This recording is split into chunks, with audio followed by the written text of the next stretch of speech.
Backup quarterback. Just can you talk a little bit about the quarterback situation and then depth chart overall? When do you start making those depth chart announcements and get players? Monday will be depth chart, and working through. Got another practice game tomorrow, so Davis and Booty and Evers are all doing a great job battling it out, and had some great moments in camp and some not so great moments, but we're definitely in a better position than where we were when we finished spring ball. So excited about that group of guys, what they've brought to the table from a leadership and ability to execute and manage the offense the right way.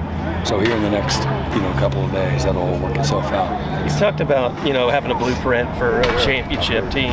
How much of just teaching a team how to go through a game week is part of that? It's everything, Kerry. It really is. You can't. This game will punish you, expose you for what you do out here in the practice field, for how you either do or don't sleep, how you eat, how you train, how you recover, how you handle yourself out in the community. It's all preparing. It's a year-round process, and it's not just for this week. It's for your building, your season every day, and trying to develop, great habits that are going to sustain you under stress and duress. We say all the time, the championship strain. It's the work, it's the mindset, it's the attitude, it's the response, it's the effort, it's the precision, it's the execution. All of those things matter. For some of the young guys that maybe don't have the role that they would like right now, that, to me, then, okay, you're not the player that you want to be, apparently, so how do you become the player that you want to be? And what do? Then you have to have awareness and action, and then you got to hold yourself accountable. But you have to have great awareness first for you to create more opportunity for yourself. But just in getting ready for the game, we don't play to opponent. We play and prepare and practice and work and think and drink and sleep to a standard. And so what that looks like for our guys, you got to be inside out. You got to literally be focused on one day at a time. You can't worry about September 3rd. We got 9 days to play. And we got to have a great, Thursday. This is until next week. We'll get a day or two in pads next week. This is our last heavy day of the week. And we got to take advantage of it. And good on good. We got to strain and we got to work. We got to get each other better. And again, this game, like I said, it'll punish you for trying to cheat the game, cut corners, not be detailed and precise in everything that you do. And again, the practice field needs to become a competitive advantage for the Oklahoma Sooners. How we approach it, how we attack it, and again, how we respond to heat, to soreness, to the mundane. We got to embrace it. And so that's how we're going to get ready for next week. But we've been working on that for the last several months, and just trying to again help our guys mature and grow up and understand that champions behave like champions before they ever become champions, and it becomes your habits matter, and how you think matters, how you respond matters. Coach Justin Harrington, how's he coming along, and is there a position that he's in a battle for to start? I know apparently you're looking at him in a couple of places. Yeah, so Justin's had a really good camp and finished up the spring well, and then put a lot of work in this summer. We're looking at him both at our Cheetah position and a free safety, both, and he's done a great job, and he is competing to be a starter, and we don't know that yet, but I do feel like we're going to have really good competitive depth at several positions where we feel like we have co-starters, and I love that, because to me that brings out the best in everyone. That's going to create good practice habits. Everything counts, from how you show up to the meetings to how you show up to practice, how you respond in practice. Again, how you train and recover. Once we get into game day mode, who shows up to breakfast on time, to the meetings on time, all of it really does matter.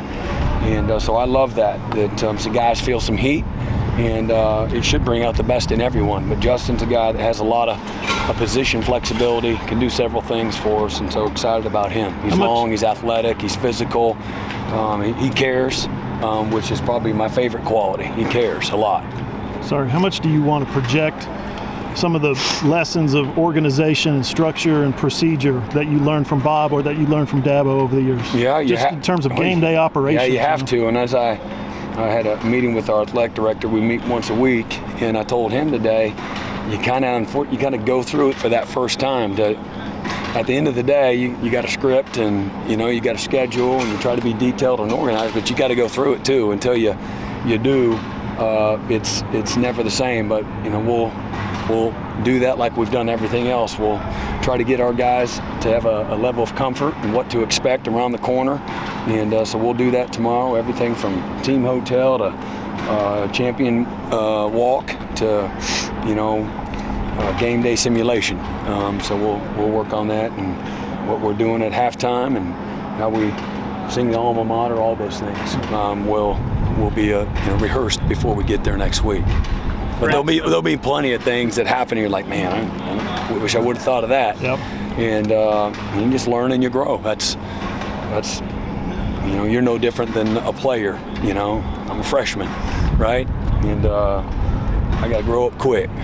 So along those lines, what have you learned just even these last couple weeks about what you've got to take responsibility for in this role versus where you've been in the past?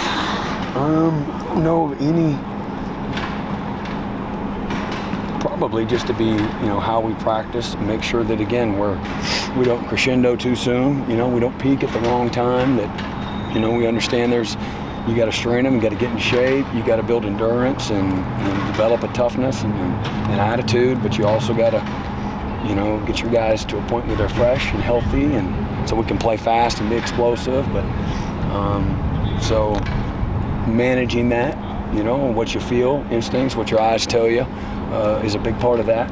So you just have to have overall more awareness. I've always had that positionally and certainly on defense.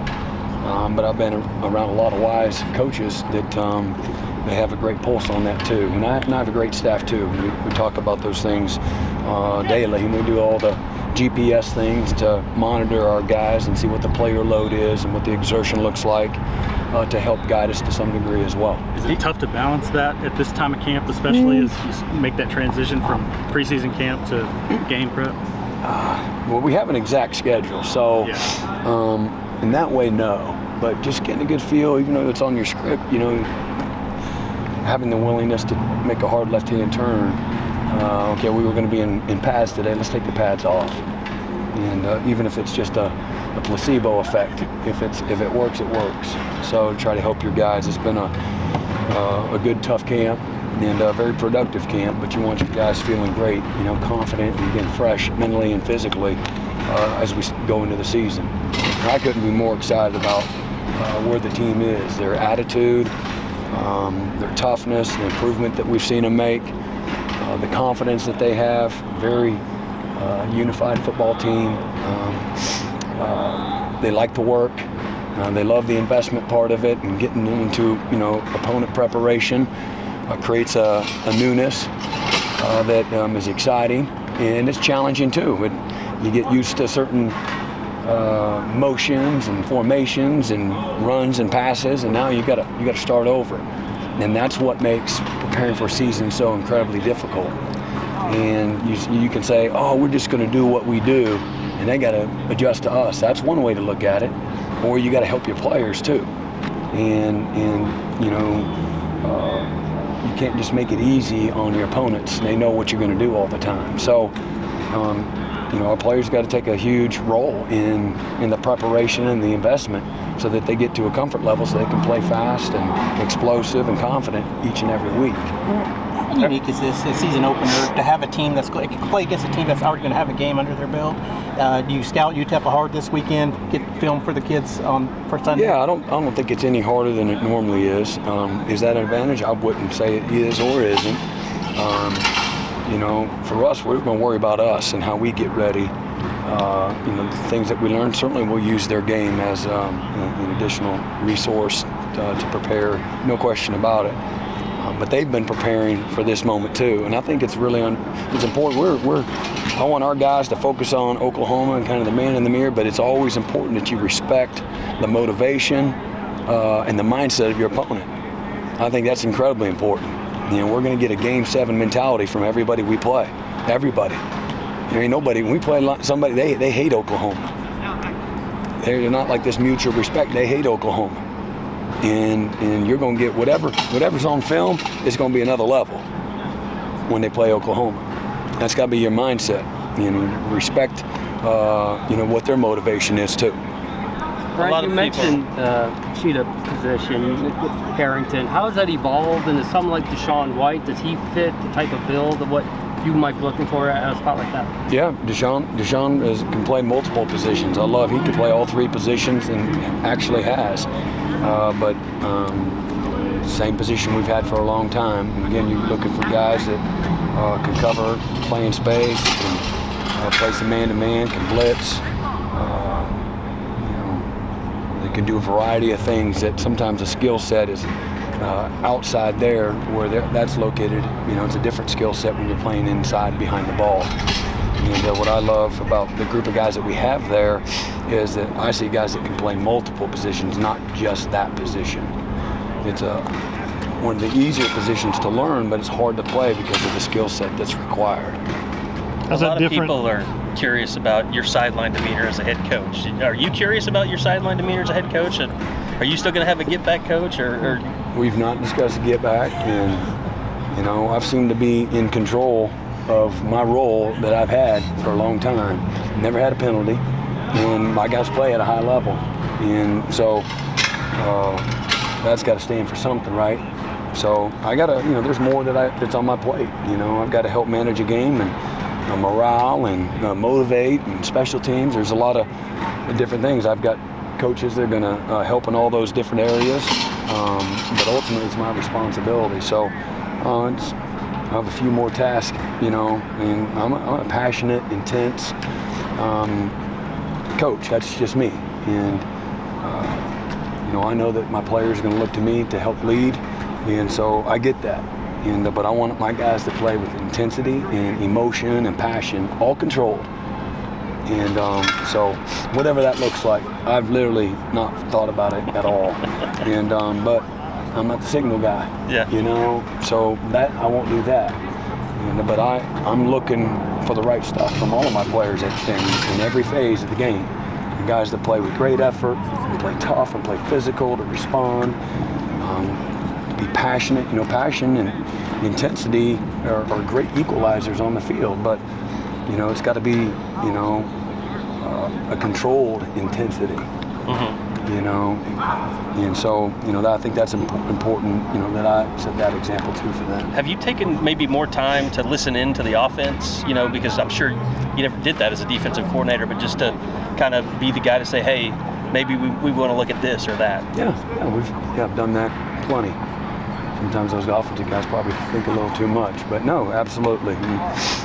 Certainly trust those guys. They do a great job. They know what they're doing, but at the same time, we all need structure and accountability as well. So I want to empower my coaches, let them know what my expectations are, and I'm expecting to, again, hold guys accountable to those expectations. And then there's certain things, whether it's fundamentally or structurally, that our preference of hopefully all of us sharing those same expectations. Can we expect a depth chart, and if and when we get one, will it have many either ors who will start, or does that? Some coaches do that a lot, some don't. You'll get it on Monday. Yeah, Monday. Just you, Dean. Well, all of you. Everybody gets it on Monday. I'll get it to them on Tuesday. Brent, just curious about your Cheetah position. How's that changed? How's that evolved from the old Sam spot that you used to coach? No, it hasn't. Same thing? Same thing. Just more throws nowadays than there used to be? Be more aware of? No. Because I think about the Texas Tech offenses and how you guys always dominated those guys for a stretch. Yeah. You never seemed to want to bother the Sam linebacker, had to come off. Yeah, well, I mean, it depends on who, your personnel and whatnot. I mean, Roy Williams played that position right. for, our first few years here, and then we had guys like Clint Ingram, who was a freak, run 4.5, Keenan Clayton, Tony Jefferson, just to name a few guys. Probably there's another guy or two I'm not thinking about. But when people are near 21 and 22 and 21 person or 12 personnel, maybe you had a bigger body guy like a Pasha Jackson or a Brandon Moore to set the edge. But as they spread you out with 11 and 10 personnel, you got some different body guys. If you had a guy that could do it all, that would be great too. And so that's what you'd like to recruit to. But those guys are, as we all know, those guys are harder to find. That can do it all. So when you can, then you play to your player's strengths. If he's not a great man guy, but he's a great zone guy, he can blitz, and then you play to those strengths, whatever those strengths are. If he's more of a cover guy, keep him out of the box and spin your free safety or your strong safety down in the box more. So you just try to really, and one of our coaches, Ryan Carter, he's about 5'9", about 170 pounds. He was a Cheetah for us at Clemson. He started 3 years and 2 national championship games and balled out. But he played like he's 6'1", 210, but he's fast too. And so you wouldn't think that little guy could do it, but they can. So looking for football players, that position you want a really good football player, and can do a lot. Brent, what's impressed you most about Jeffrey Dawson this summer? You faced on the D-line, but obviously somebody can have impact. Defensive line from Johnson. Tulane. Jeffrey Johnson. Oh, Jeffrey Johnson. Like I said Dawson. I'm sorry. Yeah, Jeffrey Johnson. What's impressed me the most? He's got a great attitude. He's humble, great worker, but he's a great teammate. He's not stuck in whatever ways. Obviously he started, I believe, 44 games at Tulane, so he brought all this experience. So he could have come in here with an attitude where he doesn't have a lot to learn, and it couldn't be further from the truth. He's been incredibly humble, has bought into our culture, he's been a really good leader, and just tremendous work ethic. He's fun, he's engaging, really good teammate. He makes everyone around him better. Brent, the stuff that Dylan did in the offseason, retreats, camps, things like that, have you seen that continue to pay off in terms of rapport with guys during camp? No doubt. He's a natural leader. Again, I've said this before, guys follow him. It's very easy. He's the first, one to show up, the last one to leave. He's always doing extra. He's hard on himself, very demanding of himself. He's an over-deliverer in everything. He goes the nth degree to please. And again, he elevates everybody's level of play. But he's a calmer demeanor type of guy, more like a Sam Bradford, I guess, if you will, than a Baker Mayfield. Just quiet and kind of an assassin in his own way. Really confident, got great presence on the field. But as much as anything else, he's very humble. He's thankful for his opportunity. He knows it's a big deal to be a quarterback at Oklahoma, and he wants to represent the brand the right way, and he does every day. Brent, you've been through most of this camp now. How different is a camp like this with so many transfers versus like past decades where there weren't so many? How different is it from the quarterback position in particular, and then just in general dealing with so many new people? I know you're a new coach, but the transfer portal in addition. Yeah, so I think it's important that you put that in there, because I'm giving you my opinion as the new guy too. Right. So there's a whole bunch of us that are new here together. So in so many ways, it's not any different. If they weren't buying in, then that would be different than what I'm used to. And so really, it's the challenge has been for me to know everybody, to lay out a vision, to get everybody to buy into it, to execute the plan daily, to get, again, making sure that when we chose whatever transfers we chose, we put a lot of thought into it and did a lot of homework and research to make sure that we're bringing in guys that are about that work. Because if I'm about something in recruiting, it's about finding guys that have a blue-collar work ethic. I'm about guys that are about the work. And that's first and foremost number one. You got to be good enough, but I'm looking for guys that are about the work. And so that was important, that we had guys that had, if we could find guys with experience, as well as guys that love to work and they're great teammates, that's what we look for. So it's in that way, it's been seamless. And it really has with all the transfers. Brent, quick thought about Brendan Walker. Is there anything you're going to do with that scholarship? Well, you can't because of the timing of it. There's nothing you can do with it, and you push it forward for the next recruiting class.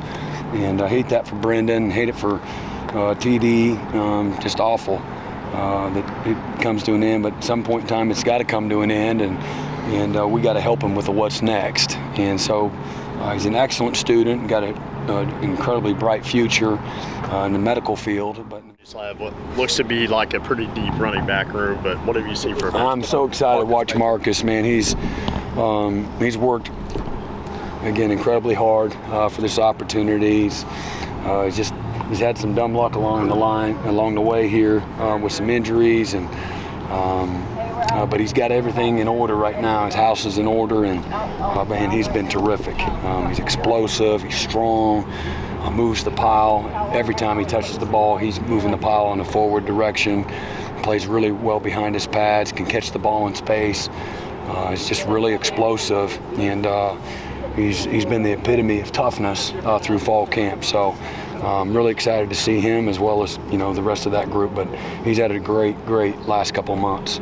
Coach, where are Jaden Gibson and Nick Anderson at progressively? Are they sort of guys you see being instant impacts, or are they sort of still progressing? No, Nick has had a little pull in his hammy that he missed a little bit of time here recently, but expect both guys. They both made incredibly competitive plays all fall camp.